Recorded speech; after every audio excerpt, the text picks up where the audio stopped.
DVG ಅವರಂತ ಆಗಿ ಹೋಗ್ಯಾರ, DV ಗುಂಡಪ್ಪನವ್ರಂತೇಳಿ. ಮಂಕುತಿಮ್ಮನ ಕಗ್ಗ ಅಂಥೇಳಿ ಒಂದು ಪುಸ್ತಕ ಬರೆದಾರ. ಅದರ ನಂತರದಲ್ಲಿ ಮರಳು ಮುನಿಯನ ಕಗ್ಗ ಅಂತ ಇನ್ನೂ ಒಂದು ಬರೆದಾರ. 4 ಸಾಲಿನ ಪದಗಳನ್ನು ಬಹಳ ಅದ್ಭುತವಾಗಿ ಬರ್ಕೊಂತ ಹೋಗ್ಯಾರ ಅವರು. ಆ DV ಗುಂಡಪ್ಪನವ್ರು ಏನು ಮಾಡ್ತಾರಪ್ಪ ಅಂದ್ರೆ, ಯಮ ಒಂದು ಕಡೆಗಾದರೆ ಬ್ರಹ್ಮ ಏನು ಮಾಡಿದ ಅಂತಂದ್ರೆ, ಮೊದಲಿಗೆ ಭೂಮಿ ಮೇಲೆ ಯಾರನ್ನು ಸೃಷ್ಟಿ ಮಾಡ್ತಾನ?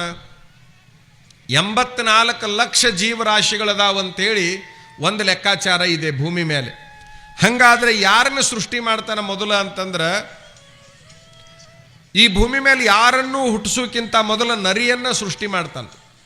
ನರಿ, ಆ ನರಿಯ ಬುದ್ಧಿವಂತಿಕೆಯನ್ನು ನೋಡ್ತಾನೆ. ನರಿಯ ಬುದ್ಧಿವಂತಿಕೆಯನ್ನು ನೋಡ್ತಾನೆ. ಆ ನರಿಯ ಬುದ್ಧಿವಂತಿಕೆ ನೋಡಿ ಗಾಬರಿ ಆದ ಬ್ರಹ್ಮ. ಎಷ್ಟು ಬುದ್ಧಿವಂತ ಪ್ರಾಣಿ ಐತಲ್ಲ ಇದು ಅಂತೇಳಿ. ಯಾರ ಬಹಳ ಶಾನ್ಯರಿದ್ರಿ ಯಾರಿಗೆ ಹೋಲಿಸ್ತೀರಪ್ಪ ನೀವು? ಗಣಮಕ್ಕಳ ಕಡೆ ದೂರ ಕುಂತು ಬಿಟ್ರಿ. ಯಾರಿಗೆ ಹೋಲಿಸ್ತೀರಿ ಭಾಳ ಬುದ್ಧಿವಂತರನ್ನ? ಮಾತಾಡ್ತೀರಿ ಇಲ್ಲ ಮೌನದಿರಿ? ಯಾರಿಗೆ ಹೋಲಿಸ್ತೀರಿ? ಬಹಳ ಶಾನ್ಯರನ್ನ ಯಾರಿಗೆ ಹೋಲಿಸ್ತೀರಿ? ಚಲೋ ಹಾಡವ್ರನ್ನ ಯಾರಿಗೆ ಹೋಲಿಸ್ತೀರಿ? ಅದನ್ನ ಹೇಳ್ರಿ ಹೋಗ್ಲಿ ಮೊದಲು. ಶಬಾಷ್. ಚಲೋ ಹಾಡವ್ರನ್ನ ಕೋಗಿಲೆಗೆ ಹೋಲಿಸ್ತೀರಿ, ಬಹಳ ಶಾನ್ಯರನ್ನ ನರಿ ಬುದ್ಧಿ ಅವ ಅಂತೀರಿಲ್ಲ. ಆ ನರಿಯ ಬುದ್ಧಿವಂತಿಕೆಯನ್ನು ನೋಡಿ ಬಹಳ ಗಾಬರಿ ಆಯಿತು. ಯಾರಿಗೆ ಗಾಬರಿ ಆಯಿತು? ಯಾರಿಗೆ? ಶಿವನಿಗಲ್ಲ. ಸೃಷ್ಟಿಕರ್ತ ಯಾರು? ಬ್ರಹ್ಮ. ಆ ಬ್ರಹ್ಮನಿಗೆ ಗಾಬರಿ ಆಯಿತು. ಎಷ್ಟು ಬುದ್ಧಿವಂತ ಐತಲ್ಲ ನರಿ ಅಂತ ಹೇಳಿ ತಿಳ್ಕೊಂಡು ಆ ಬುದ್ಧಿವಂತ ನರಿಯ ಬುದ್ಧಿವಂತಿಕೆಯನ್ನು ನೋಡಿ ಬಹಳ ಖುಷಿ ಪಡ್ತಾ ಇದ್ದ. ಎಷ್ಟು ದಿವಸ ಬುದ್ಧಿವಂತರ ನೋಡಿ ಖುಷಿ ಪಡಕ್ಕೆ ಸಾಧ್ಯ ಆಕೈತಿ? ಇನ್ನೊಂದು ಯಾವ್ದಾರ ಹುಟ್ಟಿಸುನ್ ತಡಿ ಅಂತೇಳಿ ಮತ್ತೊಂದನ್ನು ಹುಟ್ಟಿಸಿದ. ವಾನರ ಅಂದರೆ ಮಂಗ. ಮಂಗನನ್ನು ಸೃಷ್ಟಿ ಮಾಡಿದ. ಭಾರಿ ಉಡಾಳ ಪ್ರಾಣಿ ಅಂತಂದ್ರೆ ಮಂಗ. ಕುಂತಲ್ಲಿ ಕುಂದ್ರಂಗಿಲ್ಲ, ನಿಂತಲ್ಲಿ ನಿಂದ್ರಂಗಿಲ್ಲ, ಒಂದೇ ಕಡೆಗೆ ಇರಂಗಿಲ್ಲ. ಊರಾಗ ಉಡಾಳರನ್ನ ಯಾರಿಗೆ ಹೋಲಿಸ್ತೀರಿ ನೀವು? ಮಂಗ. ಏನು ಮಂಗಿದ್ದಂಗದನವ ಅಂತೀರಿ ನೋಡ್ರಿ.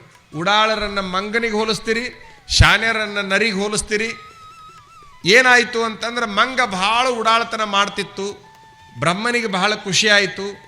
ಬುದ್ಧಿವಂತ ನರಿಯನ್ನು ನೋಡಿದ, ಉಡಾಳತನದ ಮಂಗವನ್ನು ನೋಡಿದ. ಒಂದು ನರಿ ಒಂದು ಮಂಗ ಎರಡರ ಆಟ ನೋಡಿ ನೋಡಿ ನೋಡಿ ಸಾಕಾಗಿ ಕೊನೆಯ ಕಾಲಕ್ಕೆ ಅವ ಏನು ಮಾಡ್ತಾನಂದ್ರೆ, ಇನ್ನೊಂದು ಏನಾರ ಸೃಷ್ಟಿ ಮಾಡಬೇಕಲ್ಲ ಅಂತೇಳಿ ತಿಳ್ಕೊಂಡು 3ನೇ ಪ್ರಾಣಿಯನ್ನು ಸೃಷ್ಟಿ ಮಾಡೋದು ಬೇಡ, ಈ ನರಿನ ವಾನರವನ್ನು ಸೇರಿಸಿಬಿಡನು, ಏನಾಗುತ್ತೋ ನೋಡೋಣ ತಡಿ ಅಂಥೇಳಿ ಎರಡನ್ನೂ ಕೂಡಿಸಿಬಿಟ್ಟ. ಎರಡನ್ನೂ ಕೂಡಿಸಿದಾಗ ಹುಟ್ಟಿದ್ದೇ ನರ. ನರಿ, ವಾನರ, ನರ ಅಂಥೇಳಿ. ನರ ಅಂದರೆ ಮನುಷ್ಯ. ಮನುಷ್ಯ ಯಾವಾಗ ಹುಟ್ಟಿದ ಅಂತಂದ್ರೆ ನರಿ ಮತ್ತು ವಾನರವನ್ನು ಕೂಡಿಸಿದಾಗ ಹುಟ್ಟಿಕೊಂಡ. ಹಾಗಾಗಿ ಈ ಮನುಷ್ಯನ ಹತ್ರ ಭಾಳ ಬುದ್ಧಿವಂತಿಕೆಯ ಗುಣನೂ ಇದೆ, ಹಾಗೆ ಉಡಾಳತನದ ಗುಣನೂ ಕೂಡ ಇದೆ ಅಂತಕ್ಕಂಥದ್ದನ್ನು ನೀವೆಲ್ಲ ಅರ್ಥ ಮಾಡ್ಕೊಳ್ಬೇಕು. ಮನುಷ್ಯ ಈ ಬುದ್ಧಿವಂತಿಕೆ ಮತ್ತು ಉಡಾಳತನದ ಮಂಗತನದ ಗುಣವನ್ನು ಏನು ಇಟ್ಕೊಂಡನಲ್ಲ, ಆ ಎರಡನ್ನ ಸ್ವಲ್ಪ ಬದಿಗಿಟ್ಟು ಹೃದಯವಂತಿಕೆಯ ಗುಣವನ್ನು ಏನಾದರೂ ಅಳವಡಿಸಿಕೊಂಡು ಬಿಟ್ಟ ಅಂತಂದ್ರೆ ಇವ ಯಾವ ರೀತಿ ಶಾನೆ ಹಾಕಾನಪ್ಪ ಅಂತಂದ್ರೆ ಇಷ್ಟ ಅಂತ ಹೇಳಲಿಕ್ಕೆ ಆಗೋದಿಲ್ಲ. ಮನುಷ್ಯ ಎಷ್ಟು ಬುದ್ಧಿವಂತ, ಎತ್ತರ ಇದ್ದರೂ ಬುದ್ಧಿವಂತರಿರ್ತಾರೆ. ಅದರಾಗ ಎತ್ತರ ಇದ್ದವ್ರಿಗಿಂತ ಸ್ವಲ್ಪ ಕುಳ್ಳಿದ್ದವರು ಬಹಳ ಬುದ್ಧಿವಂತರಿರ್ತಾರೆ. ಈ ಊರಾಗ ಯಾರ ಕುಳ್ಳಿದ್ರೆ ಬೇಸರ ಮಾಡ್ಕೋಬೇಡ್ರಿ. ಅಂತೂ ಒಟ್ಟಾರೆ ಎತ್ತರ ಇದ್ದವ್ರಿಗಿಂತ ಆ ಗಿಡ್ಡ ಇದ್ದವರು ಭಾಳ ಶಾನ್ಯರಿರ್ತಾರ ಅನ್ನುವಂಥದ್ದು ಒಂದು ಮಾತೈತಿ. ಭಾಳ ಬುದ್ಧಿವಂತರಿರ್ತಾರೆ ಅಂತೇಳಿ. ಒಬ್ಬವ ಎಷ್ಟು ಎತ್ತರ ಇದ್ದ ಅಂತಂದ್ರೆ ಈ ಮೈಕ್ ಐತಲ್ಲ ಇಲ್ಲಿ ಇಷ್ಟ ಎತ್ತರ, ಇದಕ್ಕಿಂತ ಕಡಿಮೆನೇ ಇದ್ದವ, ಅಷ್ಟೇ ಎತ್ತರ ಇದ್ದ. ನೀವು ನೋಡಿರಿ ಭಾಳ ಗಿಡ್ಡ ಮಂದಿ ನೀವು ನೋಡಿರ್ತೀರಿ ಟಿ ವಿ ಒಳಗೆ ಪೇಪರಿನೊಳಗೆ.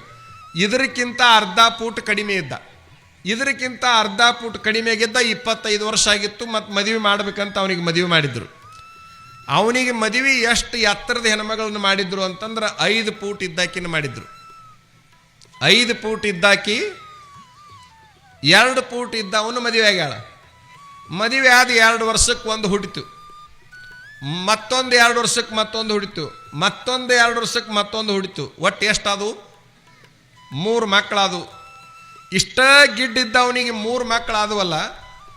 ಒಂದು ದಿವಸ ಏನಾಯಿತು ಅಂತಂದ್ರೆ ಅವ್ರೂರಿಗೆ ಒಂದು ನಾಟಕ ಬಂದಿತ್ತು. ಅವ್ರೂರಿಗೆ ನಾಟಕ ಬಂದಿತ್ತು.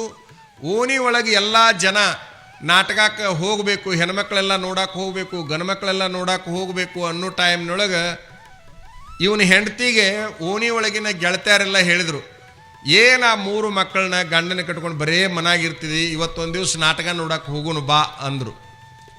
ಪಾಪ ಆಕೆ ಏನು ಮಾಡಿದ್ಲು ಅಂತಂದ್ರೆ 2 ಹುಡುಗರು ದೊಡ್ಡವು ಅದಾವ, 3ನೇದು ಭಾಳ ಸಾಣದೈತಿ, ಅದನ್ನು ಬಿಟ್ಟು ಹೆಂಗೆ ಬರಲಿ ಅಂತಂದಾಗ ಆ ಗೆಳತಿಯರು ಏನು ಮಾಡಿದ್ರು ಅಂತಂದ್ರೆ, ಅದನ್ನಲ್ಲ ನಿನ್ನ ಗಂಡ ನೋಡ್ಕೊಳ್ಳಾಕೆ ಹೇಳ ಅವಂಗೆ, ಒಂದು 3-4 ತಾಸು ಏನಾಕೈತೆ ಅವನಿಗೆ ನೋಡ್ಕೊಳ್ಳಾಕ ಅಂದು ಕೂಡ್ಲೇ ಆಕೆ ಹೇಳಿದ್ಲು, ನೋಡ್ರಿ ಓನ್ಯಾಗ ಎಲ್ಲರೂ ನಾಟಕ ನೋಡಕ್ಕೆ ನನಗೆ ಕರಿಯಾಕತ್ಯಾರ, ಮತ್ತು ನೀವೇನು ಮಾಡ್ಬೇಕಂದ್ರೆ ಒಂದು ದಿವಸದ ಮೆಟ್ಟಿಗೆ ಆ ಸಣ್ಣದು ಏನು ಕೂಸು ಐತಲ್ಲ ಅದನ್ನೊಂದು ಸ್ವಲ್ಪ ನೋಡ್ಕೋರಿ, ನಾನು ಹೋಗಿ ಬರ್ತೀನಿ ನಾಟಕಕ್ಕೆ ಅಂತ ಅಂದ್ಲು.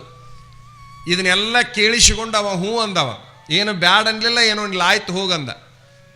ಹೋಗಂತಂದ ಮೇಲೆ ನಾಟಕ ನಾವು ಪುರಾಣ ಚಲೋ ಆದಂಗೆ 7-8ಕ್ಕೆ ಚಲೋ ಆಕವ, ನಾವು 10:30 ನಂತರ ಚಲೋ ಆಕವಿಲ್ಲ. ಆ 10:30 ನಂತರ ನಾಟಕ ಚಲೋ ಆದಾಗ ಇವ ಏನು ಮಾಡಿದ ಅಂತಂದ್ರೆ, ಒಳ್ಳೆ 9 ಗಂಟೆಗೆ ಊಟ ಮಾಡಿದೆ ಅವನ, ನಾವು ಹೊರಗೆ ಹೋಗಿ ಬರ್ತೀನಿ ಅಂತ ಹೋದಂಗೆ ಮಾಡಿ ಆ ಏನು ಸಣ್ಣ ಹುಡುಗನ ಮಲಗಿಸಿದ್ಲಲ್ಲ ಆಕಿ, ಅದರ ಬಗ್ಗೆ ಹೇಳ್ದವ, ನನಗಂತೂ ನೋಡೋಕ್ಕಾಗಂಗಿಲ್ಲ, ನೀ ಎತ್ಕೊಂಡು ಹೋಗ್ಬಿಡ ಅವನ್ನ. ಯಾರನ್ನ? 2 ದೊಡ್ಡವು ನೋಡ್ಕೊತೀನಿ, ಸಾಣದ ನೀನ ಒಯ್ಬೇಕು, ನನಗಂತೂ ನೋಡೋಕ್ಕಾಗೋದಿಲ್ಲ, ನಾಟಕ ನೋಡೋಕೆ ಹೋಗ್ಬೇಕಾಗಿದ್ರೆ ತೊಗೊಂಡು ಹೋಗ್ಬಿಡ, ಅದನ್ನ ಅಲ್ಲೇ ಎತ್ಕೊಂಡು ಹೋಗು ಅಂತಂದಾಗ ಆಯ್ತು ಬಿಡು ಅಂತೇಳಿ 3ನೇದು ಒಯ್ದ್ರಾತು ಅಂಥೇಳಿ 2 ಹುಡುಗರು ಜವಾಬ್ದಾರಿ ತೊಗೊತೀನಿ ಅಂದಾನಂತೇಳಿ ಆಕೆ ಏನು ಮಾಡಿದ್ಲು ಅಂತಂದ್ರೆ, ತಯಾರಿ ಮಾಡ್ಕೊಂಡು ಊಟ ಗೀಟ ಮಾಡಿ ಹೋಗೋ ಟೈಮ್ನಾಗ ಇವ ಏನು ಮಾಡಿದ್ದ, ಬುದ್ಧಿವಂತಲ್ಲ ಎಷ್ಟೇ ಇದ್ರು, ಆ 3ನೇದು ಕೂಸಿತ್ತಲ್ಲ ಅದನ್ನು ಬೇರೆ ರೂಮ್ನಾಗ ಹಾಕಿ ಅದ್ರ ಜಗದಾಗ ಮಲಿಗ್ಯಾನ. ಅವನು ಏಟಿದ್ದ ಅಂದ್ರೆ ಆಟ ಇದ್ದ, ಎದರಷ್ಟಿದ್ದ, ಆ 3ನೇದ್ದೇನು ಹುಟ್ಟಿತ್ತಲ್ಲ ಅಷ್ಟ ಉದ್ದಿದ್ದಿವ, ಅದ್ರ ಜಗದಾಗ ಮಲ್ಕೊಂಡು ಅದನ್ನು ಒಯ್ದು ಬೇರೆ ರೂಮ್ನಾಗ ಹಾಕ್ಯಾನ.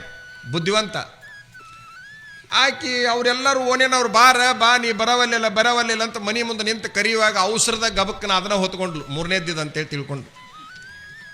ಅವೇನು ಮಲಗಿದ್ದಿಲ್ಲ, ಯಾವಾಗ ಹೊತ್ಕೊಂಡ್ಲು ಭಾಳ ಖುಷಿ ಪಟ್ಟವ, ನೀ ಯಾವಾಗ ಹೊರಬೇಕು ನನ್ನ.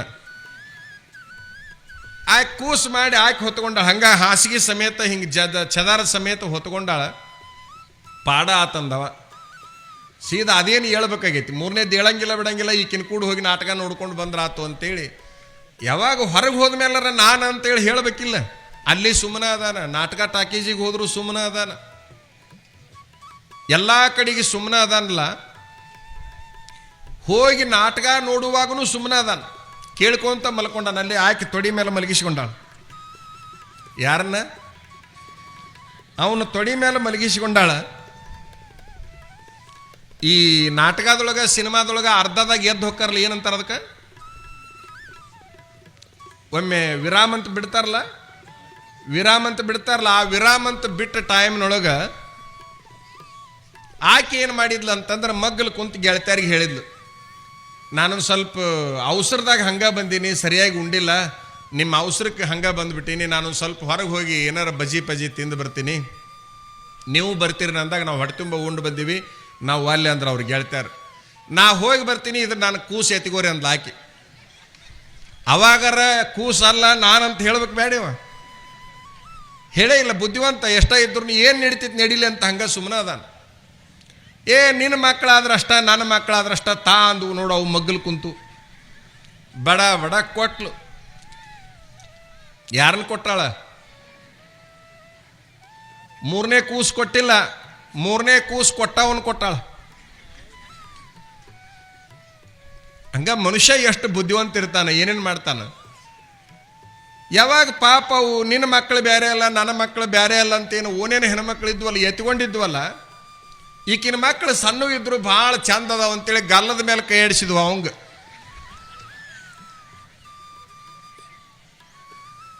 ಏನು ಮಾಡ್ಯಾವ ಅವು ಹೆಣ್ಮಕ್ಳು, ಎತ್ಕೊಂಡು ಹೆಣ್ಮಕ್ಳು. ಅಲ್ಲಿ ಕತ್ತಲ್ಲ, ಇಷ್ಟೇನು ಬೆಳಕಿರ್ತೈತೆ ಅದು ಸಿನಿಮಾದಾಗ, ನಾಟಕದಾಗ ಎಲ್ಲರೂ ಕತ್ಲು ಇರ್ತೈತಿಲ್ಲ, ಆ ಕತ್ತಲ್ದಾಗ ಪಾಪ ಗಲ್ಲದ ಮೇಲೆ ಕೈ ಆಡಿಸಿದ್ವು, ಕೆಟ್ಟ ಬಿರುಸತೈತಿ ಗಲ್ಲ.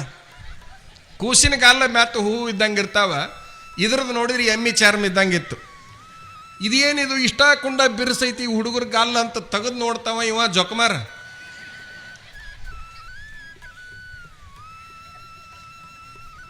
ಅಯ್ಯ ಇದ್ರ ಬಾಡ್ಯ ಅಂದು ಒಗದ ಬಿಟ್ಟು ಮನುಷ್ಯ ಬಹಳ ಬುದ್ಧಿವಂತ. ತನ್ನ ಬುದ್ಧಿಯನ್ನು ಎಲ್ಲದರೊಳಗೂ ಪ್ರಯೋಗ ಮಾಡ್ತಾನೆ. ಹೆಂಗೆ ಉಪಯೋಗ ಮಾಡ್ತಾನೆ ಹೇಳಲಿಕ್ಕೆ ಆಗೋದಿಲ್ಲ. ಆದರೆ ಬುದ್ಧಿ ಎನ್ನುವಂಥದ್ದು ಎಲ್ಲೋ ಒಂದು ಕಡೆಗೆ ಹೋಗಿ ಸಮಸ್ಯೆಗೆ ಈಡು ಮಾಡುತ್ತೆ ಹೊರತಾಗಿ ಅವನನ್ನು ಸದಾಕಾಲ ಸುಖವಾಗಿ ಇಡಲಿಕ್ಕೆ ಪ್ರಯತ್ನ ಮಾಡೋದಿಲ್ಲ. ನಿಮ್ಮ ಮಕ್ಕಳನ್ನು ನೀವು ಬುದ್ಧಿವಂತರನ್ನು ಮಾಡುವಂತಹ ಪ್ರಯತ್ನ ಮಾಡ್ತಿರ್ತೀರಿ. ನಿರಂತರ ನಿಮ್ಮ ಮಕ್ಕಳು ಹೃದಯವಂತರಾಗುವಂಗೆ ನೋಡಿಕೊಳ್ಳುವಂಥ ಜವಾಬ್ದಾರಿಯನ್ನು ಎಲ್ಲರೂ ಹೊರಬೇಕು ಅನ್ನುವಂಥದ್ದನ್ನು ಇವತ್ತಿನ ದಿವಸ ಹೇಳಕ್ಕೆ ನಿಮ್ಮ ಊರಿಗೆ ನಾವು ಬಂದಿದ್ದೀವಿ. ನಿಮ್ಮ ಮಕ್ಕಳು ಬುದ್ಧಿವಂತರಾಗೋದು ಎಷ್ಟು ಮುಖ್ಯ ಐತಲ್ಲ, ಹೃದಯವಂತರಾಗೋದು ಅಷ್ಟೇ ಮುಖ್ಯ ಐತಿ. ಅಂತಹ ಹೃದಯವಂತರು ನೀವು ಆಗಬೇಕು.